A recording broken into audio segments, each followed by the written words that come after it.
اہمیت کی سمجھ آ گیا کہ کیوں سپریم کورٹ کا فیصلہ ضروری ہے.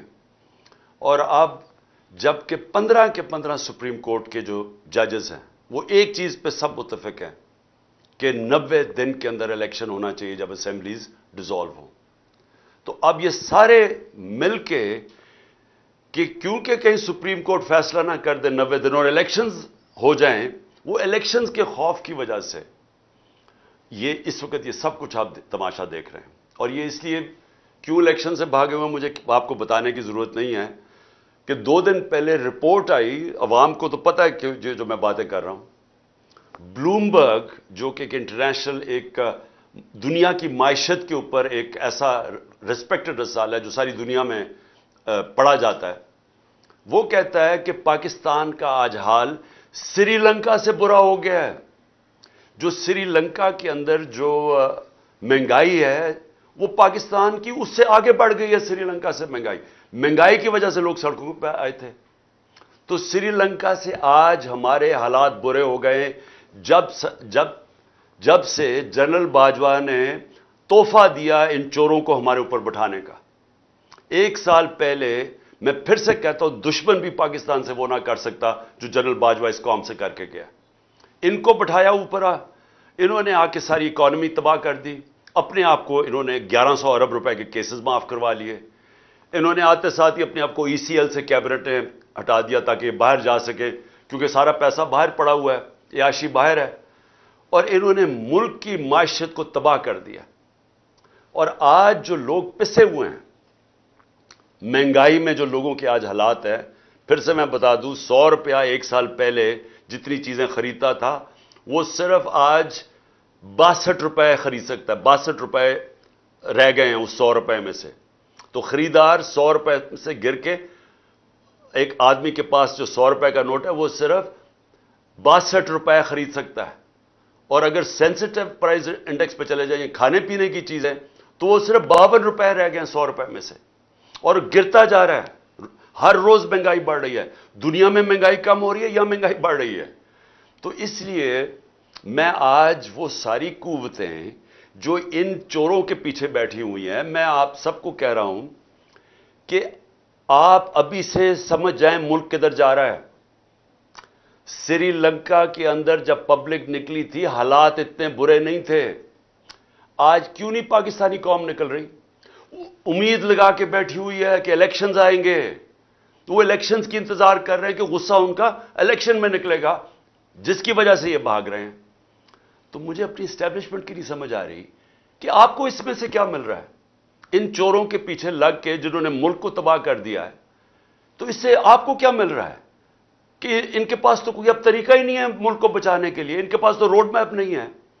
اکتوبر تک یہ کیوں انتظار کر رہے ہیں؟ کیونکہ انہوں نے اور ہمیں تحریک انصاف کو پکڑ دکڑ کرنی ہے، اداروں کو ہمارے خلاف استعمال کرنا ہے، کیسز اور کرنے ہیں. کیا اس سے یہ بچ جائیں گے؟ میں سوال یہ پوچھتا ہوں کہ کیا اس سے یہ بچ جائیں گے؟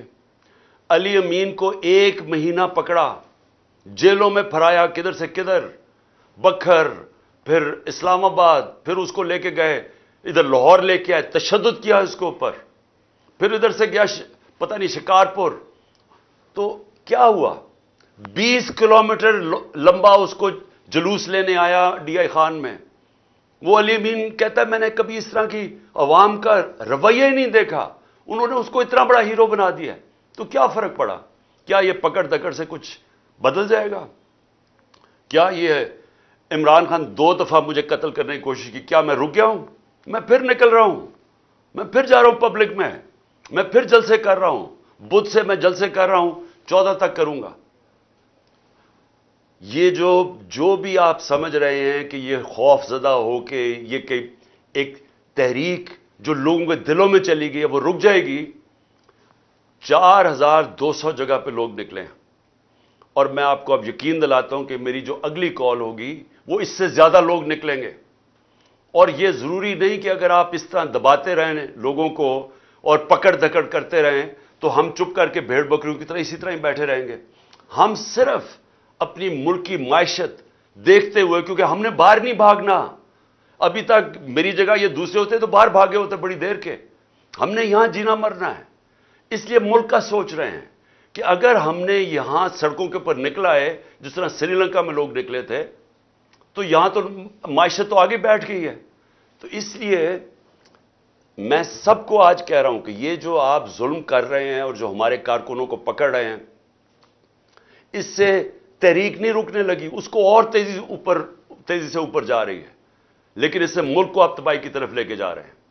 اور جو اسلام آباد میں ہوا، آپ یہ سوچیں کہ کیسے ہو سکتا ہے کہ پہلے ایک ہائی کورٹ جسٹس بابر ستار وہ اجازت دیتے ہیں کہ جی یہ فنڈامنٹل رائٹ ہے ہمارا ریلی نکالنے کا، وہ کہتا ہے فنڈامنٹل رائٹ ہے.